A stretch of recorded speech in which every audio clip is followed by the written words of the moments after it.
Nebraska going back to the Big 12 has me ecstatic, and Baylor fans are going to love the reason why.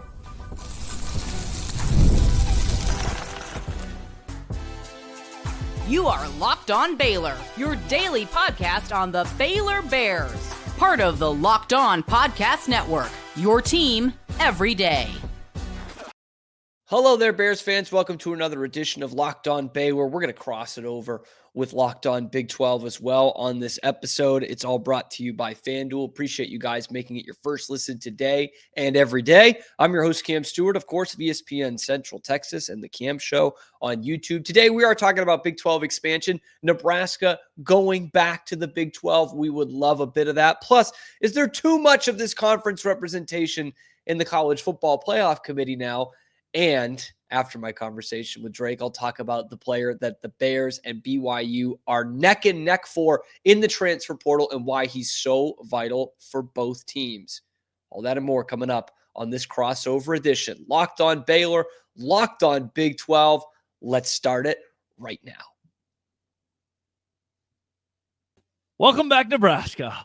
Happy Tuesday, everybody. Welcome to a Locked On Big 12, Locked On Baylor crossover. I'm Drake Toll from America's #1 Big 12 podcast, Locked On Big 12. Thank you for making this show your first listen every single day. That's Cameron Stuart of Locked On Baylor. Why is he here? Because Nebraska and Baylor were once in the same conference. Do you believe that? It's true. And it's happening again? Question mark. We will start there. Then Jeff Long is named to the College Football Playoff Committee, which is the biggest suck of all time. Just like total bad. We're going to riff on that because it's really stupid. And SMU to the Big 12. Is it past due? Should we just do it already? It's fine. Just let in the ponies who were in almost. Oh, they were in the College Football Playoff last year. We'll forget that pretty quickly, I'm sure. If you hit subscribe, we get to keep our jobs. John Kurtz, who's a massive Big 12 content creator, huge on YouTube. Great listen, by the way. I'm one of his fans personally. He's been on this show before as well. Posed the question talking about Nebraska back to the Big 12. It would make a ton of sense, actually, for Brett Yormark, I think, financially. Like, okay, you add in they want you to think they're a college football blue blood. They're not. They want you to think that. Yeah. It would mean that Nebraska has a better shot to win, question mark, as well. I know we mentioned a lot, like, hey, the Big 10 is much harder than the Big 12, but also they have Purdue and year in and year out Indiana and Illinois and Rutgers, and there are plenty of schools that are not good in their conference. But this could, and maybe the A&M conversation would be kind of the same. This is just kind of good for both parties probably, because that school went to a league they genuinely can't compete in. Yes. They were cut from the same cloth. Those two making the move around the same time. I think every Big 12 fan was thinking the Colorado already limped back. By the one school's already been like, hand up on us. We're back. You know what? You guys were right. You guys are right. We're back. But I think we all thought the same thing about both those schools, Nebraska and A&M, of like, is it worth that much? Like, you're not going to be competitive in damn near anything. And that's been the case for both schools, and specifically Nebraska in the Big 10. It kind of makes geographical sense, right, with the Midwest, but we're getting just as many around them, right? Iowa State, Kansas State, and the long-standing traditions that they had with Oklahoma and Oklahoma State, those kind of schools. But this is interesting in that it makes a ton of sense fan-wise, rivalry-wise. And despite what Matt Rhule thinks, I don't think they can walk in here and just be a 10-win team in the Big 12. Like, they played in the lesser of the two Big 10 divisions for years. They've won one bowl game in the last decade, which is true. Is that a real fact? Yeah. And bowl games are almost always against teams not in your conference. Yeah. So that's not a great look either. And if I'm remembering correctly, when Kurtz put this out, he said something like, and look, let's not act like Matt Rhule had this glimmering record in the Big 12. He beat one ranked team. And I thought, John, that's one too many. He did not beat a single ranked team in his time at Baylor. So we said it at the time when he came out with the quote. It was just silly and off base. And I would love to have Nebraska back for a couple of different reasons. But the biggest one being, a lot of our teams can beat them. A lot of them. How and you cool play in front of 100,000 and beat them. That's nice. I think it would be cool. You play in front of like 70,000, but there's that one donor that buys 30,000 tickets a game to keep the sold out thing going. And they just put stalks of corn in there in the seats. It would just be great if you had what Texas was. What Texas was to the Big 12. And I don't know if BYU fans or Utah fans or UCF fans understand it, but what that university was for the better part of 15 years was a massive brand, t-shirt brand, national Longhorn network, brings you revenue year in and year out just to get curb stomped by pretty much everybody. Like, thank you for being the flagship program of our conference and going 5-7 almost perennially. I think Nebraska would do that, but then you reap the benefits of the Cornhusker network. You reap the benefits of them bringing you money and still a strong brand.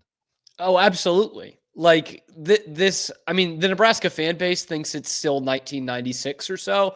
And they're not as good at a program the last decade as a good couple of Big 12. Like the last decade, they're not as good a football program as Baylor. They're not. Yeah, made the college football playoff before Nebraska, by the way. Yeah, man. They're not TCU. They're not Tech the last 10 years. They're none of those things. And so it's awesome to have that on the schedule. And it's like with UT, and I'm sure Nebraska would be the same way. It was like a test of endurance of how many years in a row could their fans just be like, yeah, but we're your Super Bowl. And it's like, yeah, and you still lost it, Buffalo. Yeah. Okay. You lose it all the time. So that is so fun. And I love that you mentioned that Utah fans or BYU fans might not be able to kind of appreciate that, because I look at Nebraska and I'm like, with what we saw from this team last year, is it that much different from adding Utah? It's a program that makes a ton of sense to be here geographically, kind of culturally, right? They have a good fan base. Nebraska got a great fan base, right? I think Utah's in a better position. They come in with some more momentum into this conference. I think they're better. But most of the teams can walk all over them like they did to Utah this year, and they're not going to compete in basketball. They're not going to compete in baseball. They're going to suck at everything else except volleyball. So it's just like adding Utah in here, where you've got the intrigue, you've got the fan base, the bitter fan base that thinks they're better than everybody else, and then the teams just beat them. And I love that. You can almost argue Utah's better because it has Salt Lake City, which is a pro market. It's true. And Lincoln, Nebraska is not getting any cooler. It's not popping off the map any more today than it was ever. Coming up, Jeff Long is on the college football playoff committee. What the hell, man? This is a Locked On Big 12, Locked On Baylor crossover.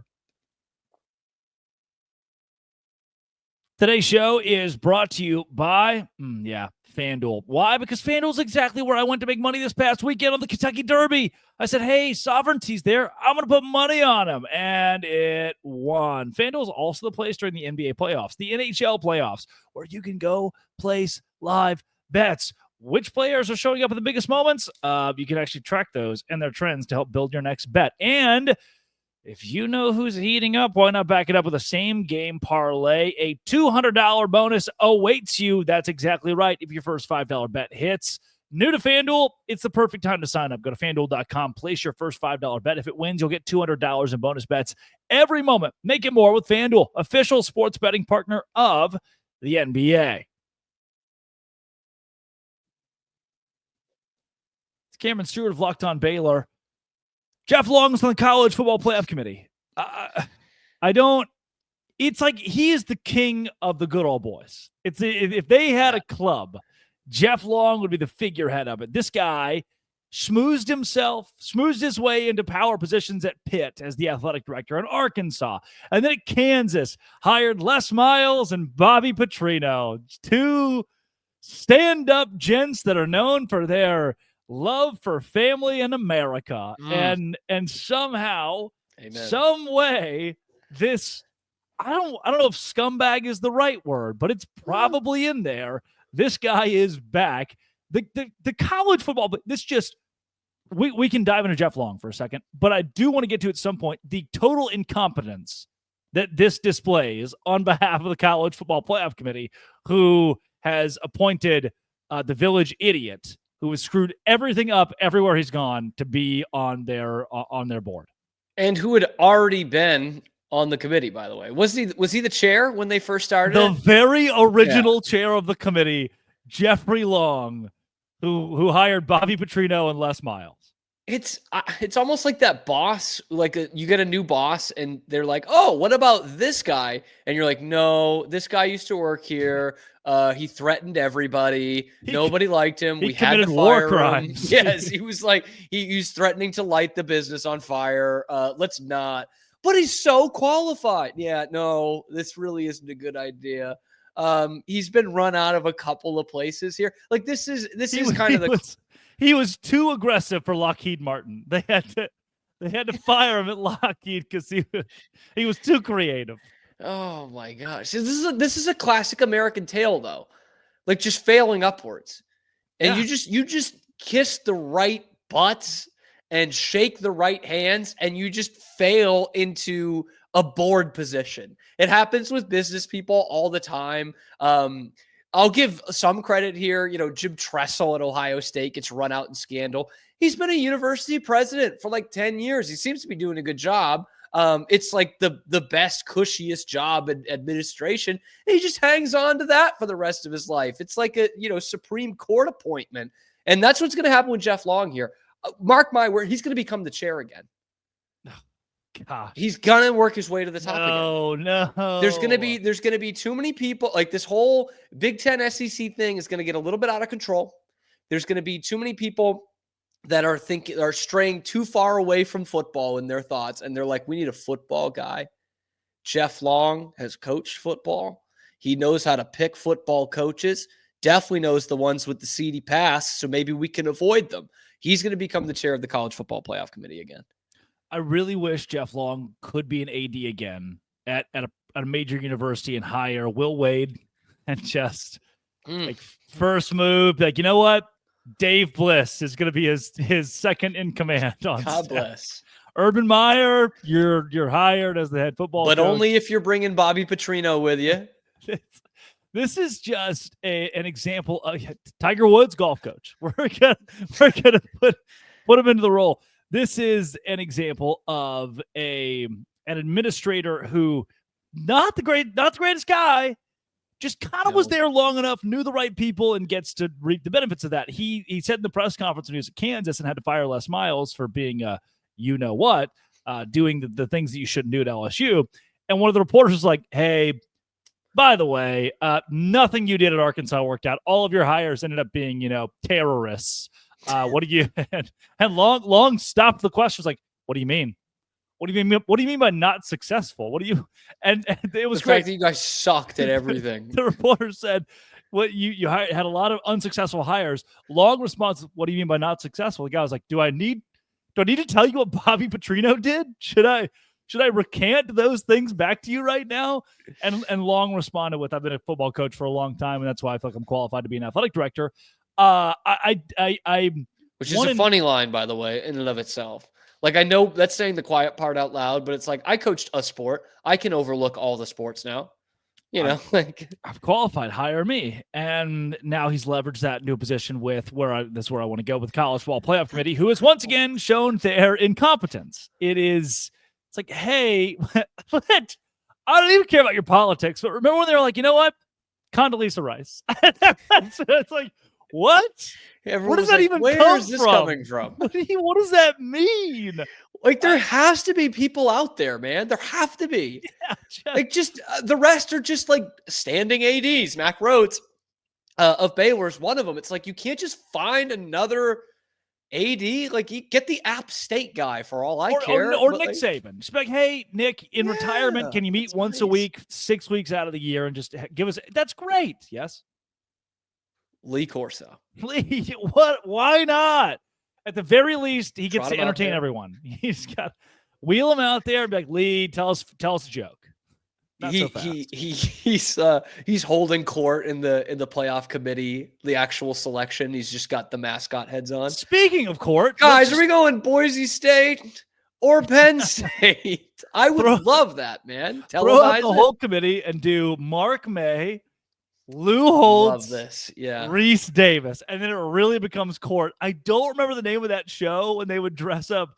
Was it Reese in the robe, the judge's robe? Yeah, so it was a segment on whatever college football final. They had their own show, right? The three of them. But it was like called something. Oh man, I can't. But make those guys who have all had very vastly different trajectories in their career since that show aired. Have those three guys. What's Mark May up to?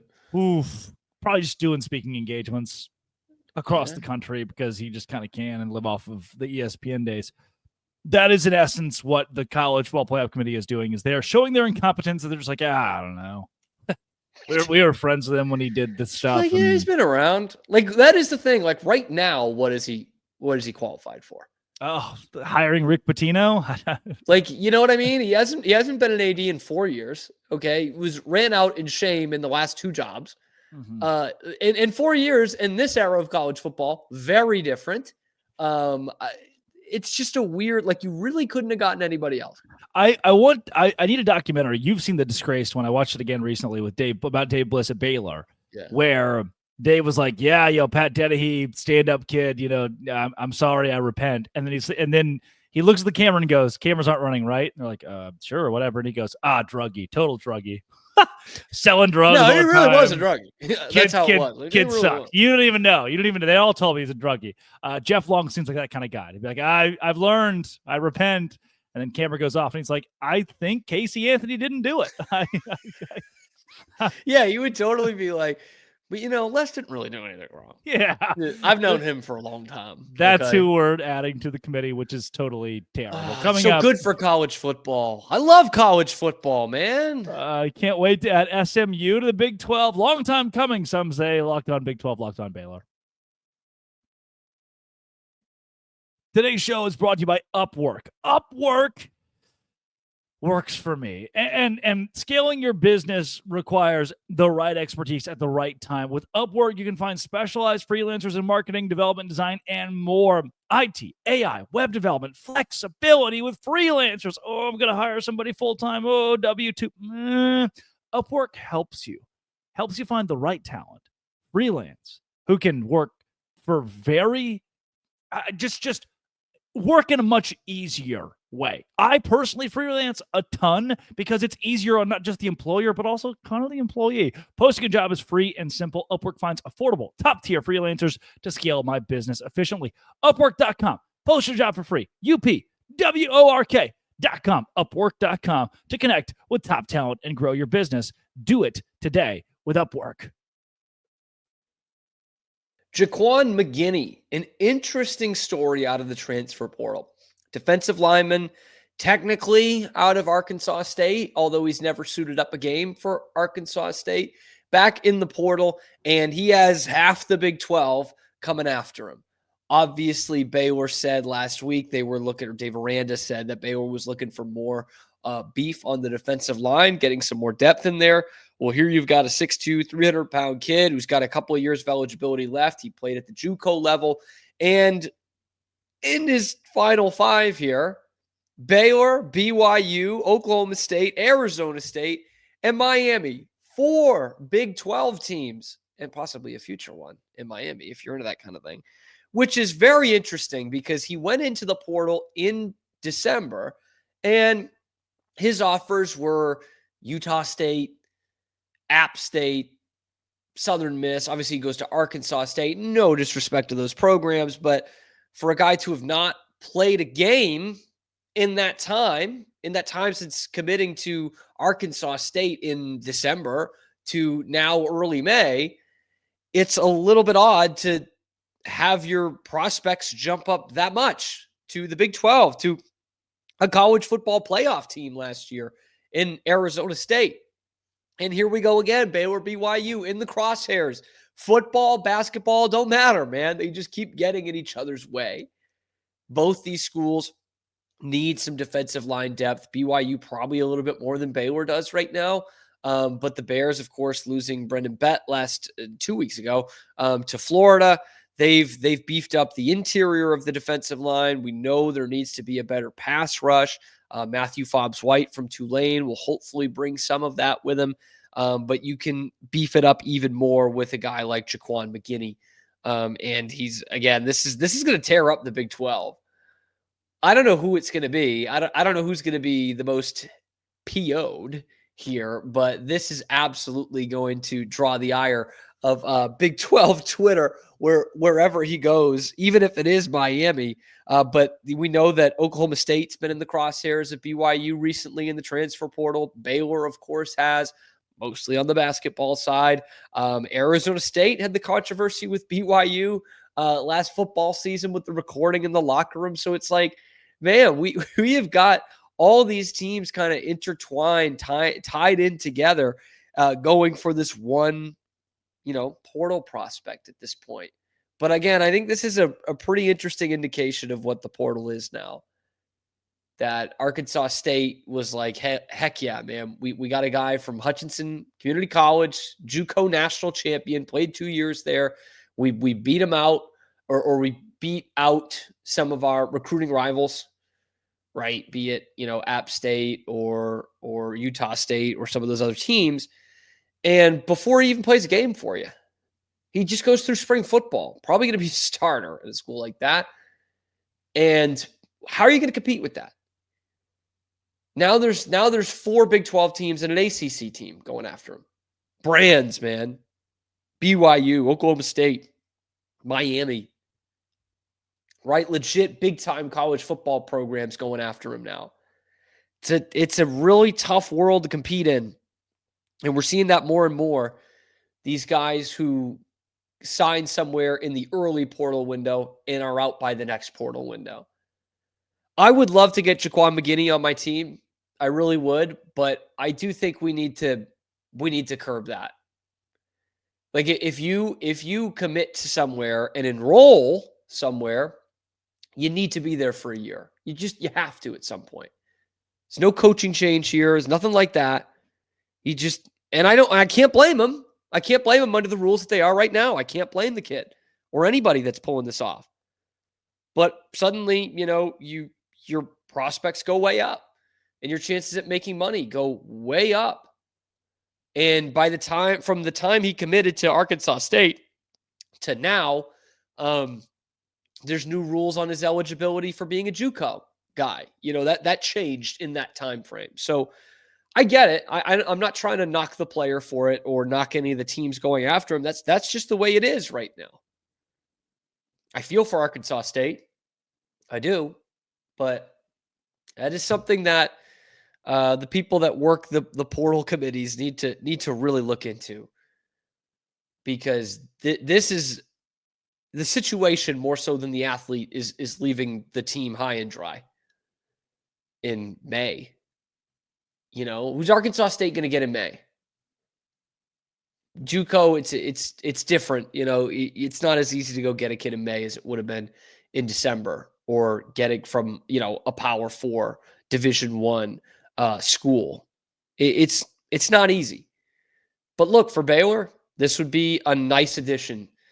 With how much we've talked about the defensive line and this pass rush and how much better it needs to be. Because, by the way, they stunk against the run last year too. Wasn't just not getting a hand on the passer. This is a big time portal watch here, because if you get Jaquin McIny, it helps you out big time. If you don't, chances are he is going to one of your direct conference rivals.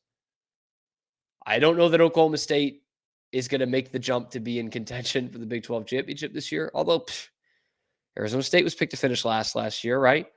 But Arizona State and BYU definitely are going to be in that mix. Definitely. So, like Dave Aranda, if you are losing ground on this kid, you need to start hyping up South Beach. You need to tell them how great the ACC is, how awesome Miami is. Look at all the guys they put in the NFL 25 years ago. Come on, Jaquin. Why wouldn't you want to go there? Yeah, sure. They had the number 1 overall pick in the draft this year, and they, once again, couldn't play for a conference championship and weren't even really anywhere near the college football playoff discussion by the end of the season. But it's really nice weather down there. And have you heard of the 7th Floor Crew? Just get him to go, anything to get him to go to Miami. over BYU, Arizona State, Oklahoma State. Get Norchad on the phone. Tell him going to Arkansas State to Miami is great. It's even better to go to Baylor after that. But keep him out of the Big 12 if he's not coming to you. He says he's going to commit soon. Jaquin McIny said. He said it on Monday afternoon. We'll be committing soon. So we'll see. This is going to be a quick process. But this would be a nice addition to the Baylor Bears. I think Nebraska would be a nice addition to the Big 12. Let me know what you guys think in the comments section below. Be sure to like the video, subscribe to the channel. It is totally free to do, and it helps me keep my job. And we are on the fast track towards 4,000 subscribers, and we need your guys' help to get there. That would be a major milestone for this channel, and it's another reason why you guys have made this the #1 source for Baylor sports news by the fan, for the fan, not directly affiliated with the university, and we appreciate the heck out of that. So thank you again for making it your first listen today and every day. Thanks to Drake for having me on once again, and we will see you guys tomorrow on your favorite show, Locked On Baylor.